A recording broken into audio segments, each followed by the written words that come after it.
say that it feels right.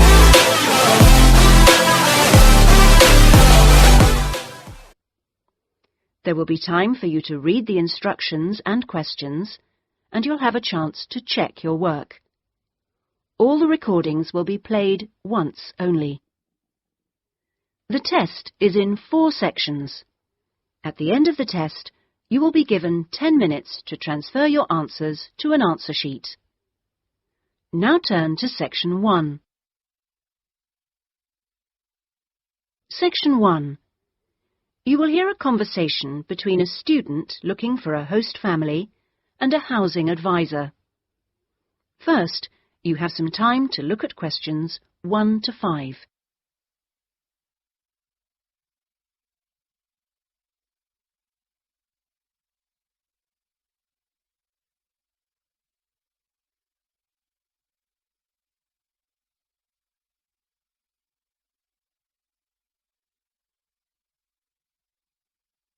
You will see that there is an example which has been done for you. On this occasion only, the conversation relating to this will be played first. Good morning. How can I help you? Good morning. I understand you help fix up students with host families. That's right. Are you interested in... Yes. Well, please sit down and I'll just take a few details. Thank you. Right. Now, what name is it? Jenny Chan. Can you spell that, please? Yes. Jenny-Chan.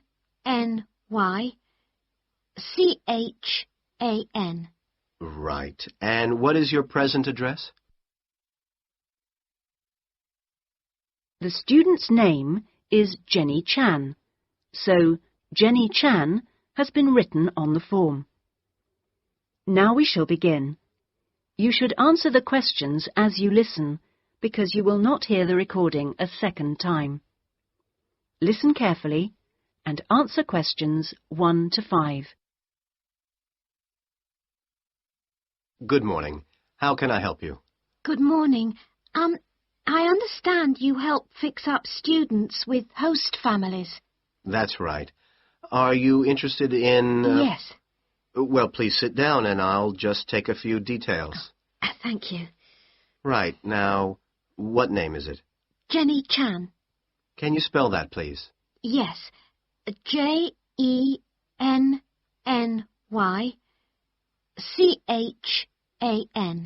Right. And what is your present address? Seaview Guest House, 14 Hill Road. Okay. And do you know the phone number there? Yes, I have it here. 2237-676. But I'm only there after about 7 p.m. So when would be the best time to catch you? I suppose between 9 and, let me see, past, before I leave for the college. Great. And can I ask you your age? I've just had my 19th birthday. And how long would you want to stay with the host family? I'm planning on staying a year, but at the moment I'm definitely here for 4 months only. I have to get an extension to my permit. You're working on it? Mm. Fine. And what will be your occupation while you're in the UK? Studying English? And what would you say your level of English is? Good, I think. I'd like to say advanced, but my written work is below the level of my spoken, so I suppose it's intermediate. Certainly your spoken English is advanced. Anyway, which area do you think you would prefer? Well, I'm studying right in the centre, but I'd really like to live in the northwest. That shouldn't be a great problem. We usually have lots of families up there. Before you hear the rest of the conversation, you have some time to look at questions 6 to 10.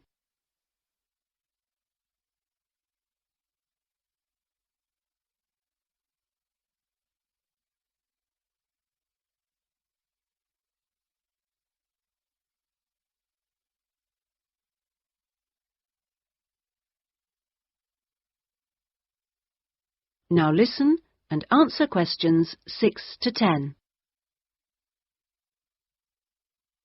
And do you have any particular requirements for diet?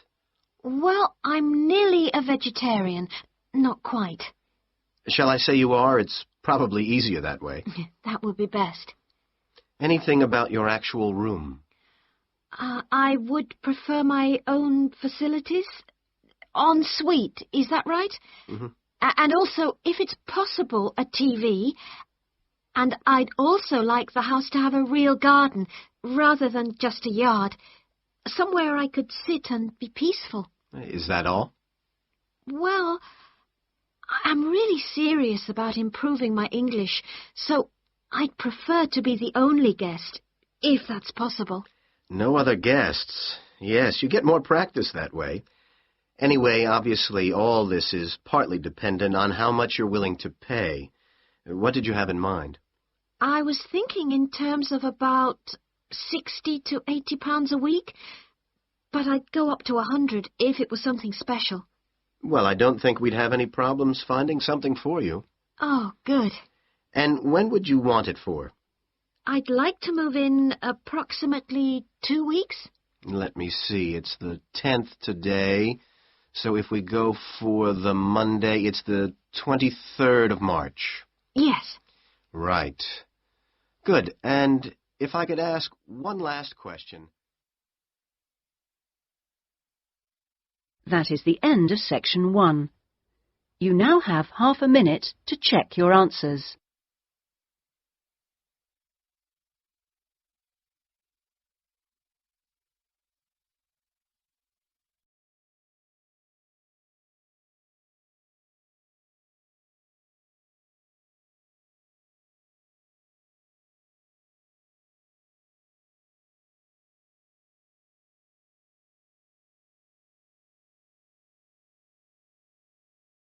Now turn to Section 2. Section 2.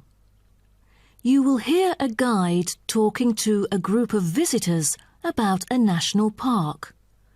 First, you have some time to look at questions 11 to 16.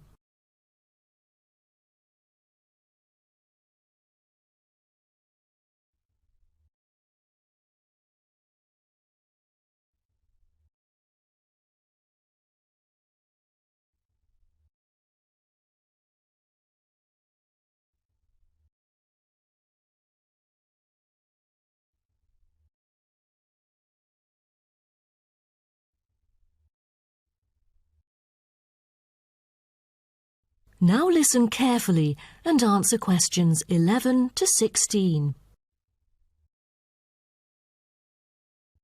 Welcome to Byron National Park. I am Jim Carson, your tour guide for the trip. First, I'd like to give you some basic information about the park.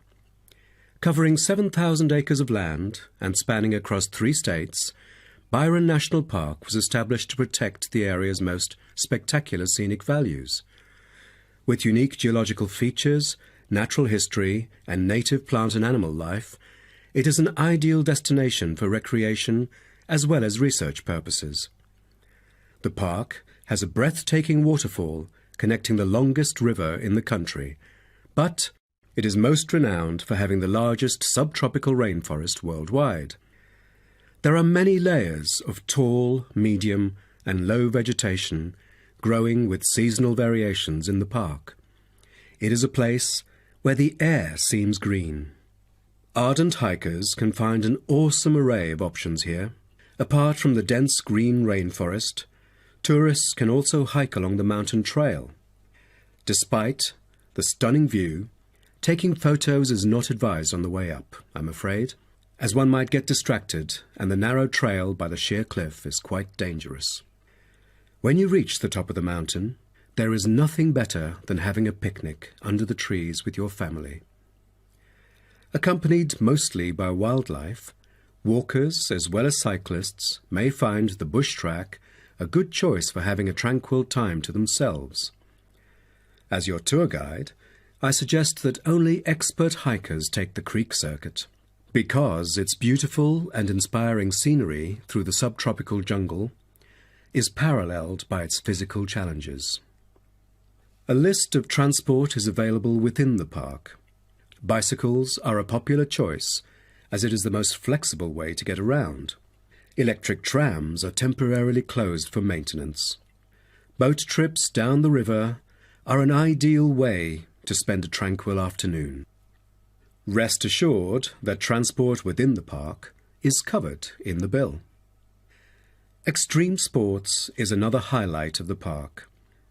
There are, for adventurous grown-ups, especially those who are comfortable with having a racing heart, scary as it may sound, it is actually safe to participate in extreme sports under strict instructions and close supervision.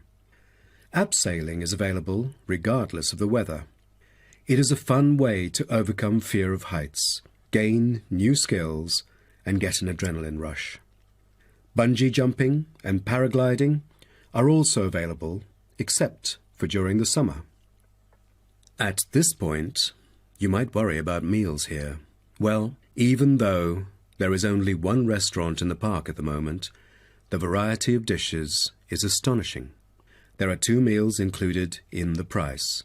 Just get your meal ticket at the reception before dining. Also, there is no need to make reservations or worry about availability, since there are plenty of tables. Before you hear the rest of the talk, you have some time to look at questions 17 to 20.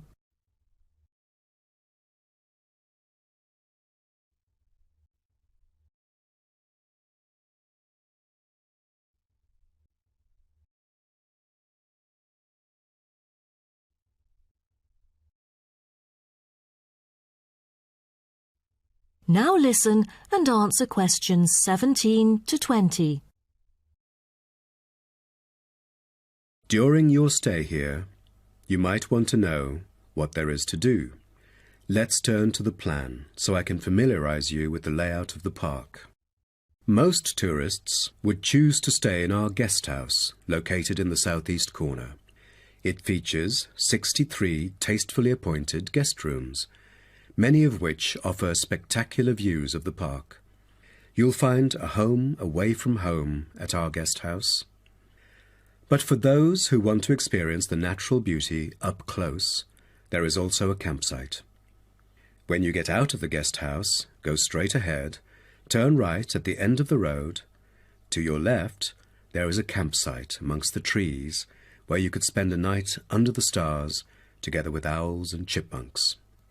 If you look at the top left of the plan, you will notice a picnic area. You can either bring your own food, or we can deliver food to you. Barbecue is an option. The business centre is situated directly opposite the picnic area.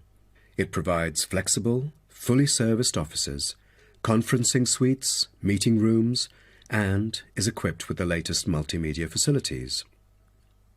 Wired, as well as wireless, high-speed internet is available within the entire premises. The centre is designed to cater to both individual travellers and corporate groups. Visitors can also go to the museum, which holds a vast collection that exhibits local history and a natural habitat. You start from the guest house, just turn left at the first conjunction, then walk past the tea house, turn right. You'll see the museum after making the third right. Have you found it? Pretty easy, right? To spend a delightful afternoon with a book and a fresh cup of coffee, you can go to the only cafe in the park. From the guest house, you go straight, then take the second right, and you'll see the cafe right in front of you. You might want to check out our all-season tennis court, which offers instruction for all ages and skill levels. It is located right opposite the cafe. That is the end of section 2. You now have half a minute to check your answers.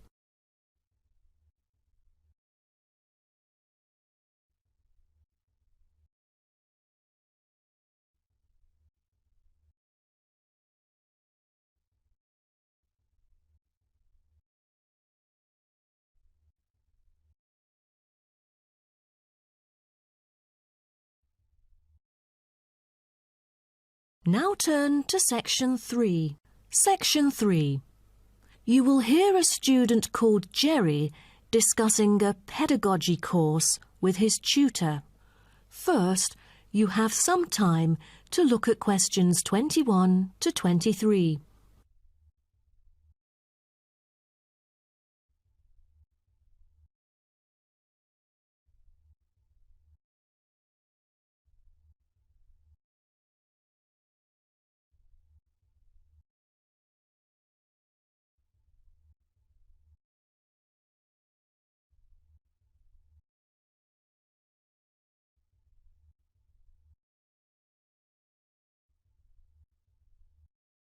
Now, listen carefully and answer questions 21 to 23.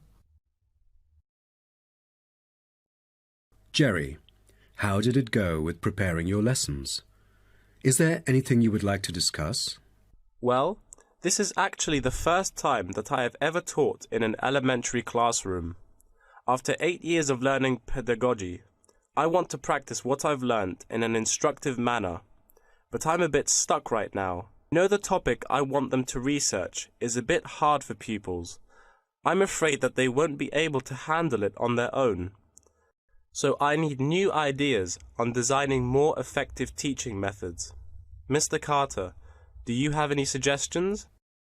Well, you should probably read this book called Professional Learning, written by J.K. Simmons. He is a professor who just transferred here last semester, but is already popular amongst the students for his creative teaching methods. There is an extensive range of learning approaches mentioned in the book, including approaches for team research, which might be helpful to you. You mean dividing the students into groups to do research? I've never thought of this before. How does it work? Professor Simmons has already demonstrated how efficient this approach can be. Basically, it aims to increase cooperation between students so they can present the results in a collaborative fashion. It helps them to develop their own voice and perspective. I'll check out the book as soon as possible. It seems I can borrow some of the essential concepts and work them into my course design. Before you hear the rest of the talk, you have some time to look at questions 24 to 30.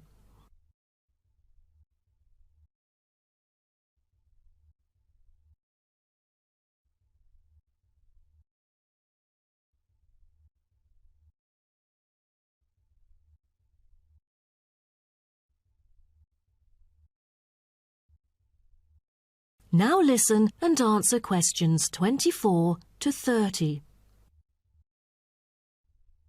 Well, I was thinking maybe I could use both observation and non-observation as a part of my teaching methodology.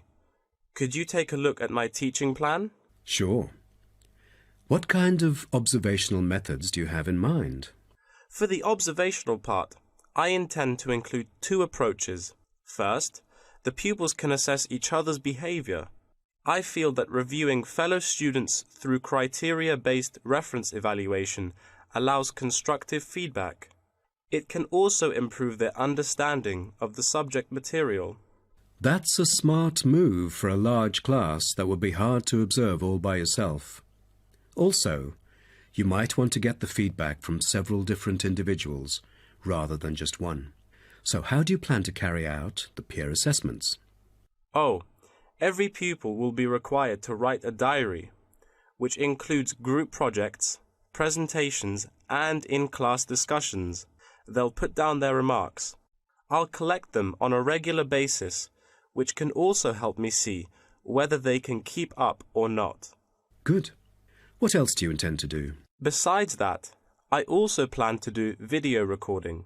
I've already purchased a camera, just in case I miss anything important. I can go back and review their performances anytime I want. Would you record every in-class activity? No, I'll just keep track of an in-class simulation, which would require every pupil to fully participate. Students will act as members of a city council meeting, discussing issues like whether or not prohibition should be instated in the United States. This kind of teaching method is both inspiring and challenging. I can't wait to see how yours works out. Do send me a copy of the assessment afterwards, will you? No problem. So, what do you have in mind for the non-observational approaches? Well, my plan is to quantify the statistics. Numbers do not lie. It is the most direct way to measure their performance. See how well they've learned. Where does the data come from? I'll evaluate the test results, including the midterm, final exam, and pop quizzes, which would only take up about 40% of the overall assessment. Sounds like a lot of tests and assignments. Please remember that you don't want to wear out your students. Keeping them engaged is the key to efficient learning. Once they are exhausted, they just stop trying. Oh, I haven't thought about that. You are right. I don't want to frighten them with tons of assignments and exams. I'll make note of that. Thanks for the advice. I remember last time you mentioned questionnaires, right? That's true, but it is not for my students. In fact, they have to design their own questionnaires and choose the respondents using the internet. As a complement of other teaching activities, it would deepen the creative learning process. Is that all? Oh, the pupils will have to conduct interviews of their own, and for this, they get to choose anyone they like, including relatives, friends, and acquaintances to answer the questions.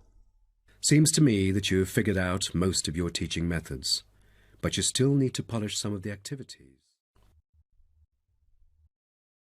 That is the end of section 3. You now have half a minute to check your answers.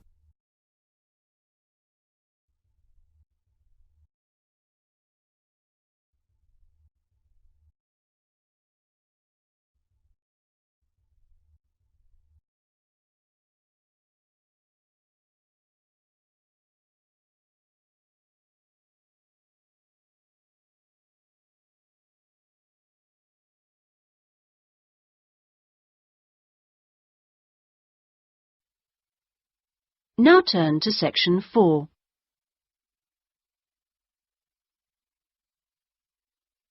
Section 4. You will hear a university librarian giving a talk to new students. First, you have some time to look at questions 31 to 40.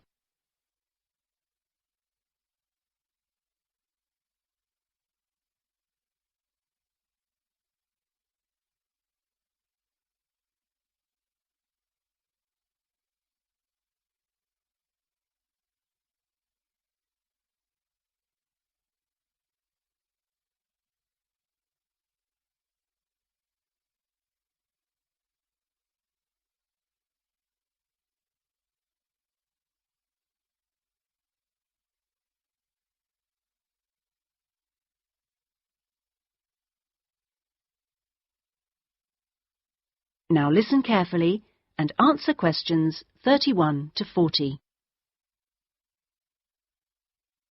Okay, are you all settled? Well, first of all, welcome to Cardiff University. I'm here to explain what we can offer you. Now, as a new student at the university, you will probably need some sort of guidance to help you to use the library effectively to study and research. Some of you have asked about a guided tour, but we find this rather muddles people. So, in this first week, we run a series of talks which focus on different aspects of the library and its resources. You'll also find that to get the most out of the library, you really do need to be computer literate. And so all this term we run small classes which will bring you up to speed on how to access the computer-loaded information. Okay, now let me give you an outline of what's available to you. You'll find that the computers are increasingly used as a research tool. Many students do most of their research on the internet, and the library computers are permanently online. Having found what you need, you'll find you can readily save texts on your personal computer space to print off when you need. You might think that it is the fastest way to get information, but the links can be slow. Clearly, you can find lots on there, but much of it is useless information, as it is from highly debatable sources, so be critical. You'll also find that the library has loaded several CD-ROMs onto the computers from specialist reference sources, such as the MLA. It means we can expand what we offer you at very little extra cost and saves us having to invest in more and more books. The CD-ROMs contain exactly the same information as the reference books, as the two are updated together. Now, most of you will need to refer to journal articles in your work, and you'll find you can also access these online, and we encourage you to do so. Clearly, some of you will find the printed version more accessible as it sits on the shelves, but I'm afraid the intention is to phase these out eventually. However, you will still be able to print off a version of the text rather than photocopying the journal pages. So you must get used to working online. Naturally, we do still have the full range of classic reference books, additional to the CD-ROMs for you to use, and there are several copies of each one. This is because some of you may prefer to borrow a book rather than sit in the library. There is a restricted loan time on these, so that they are not missing from the shelves for too long. Although there is a section manager for each part of the library, they are very busy, and so if you do get stuck looking for things, you should ask the relevant cataloguing assistant. As your training supervisor, I just oversee your induction and will not be around after this initial week.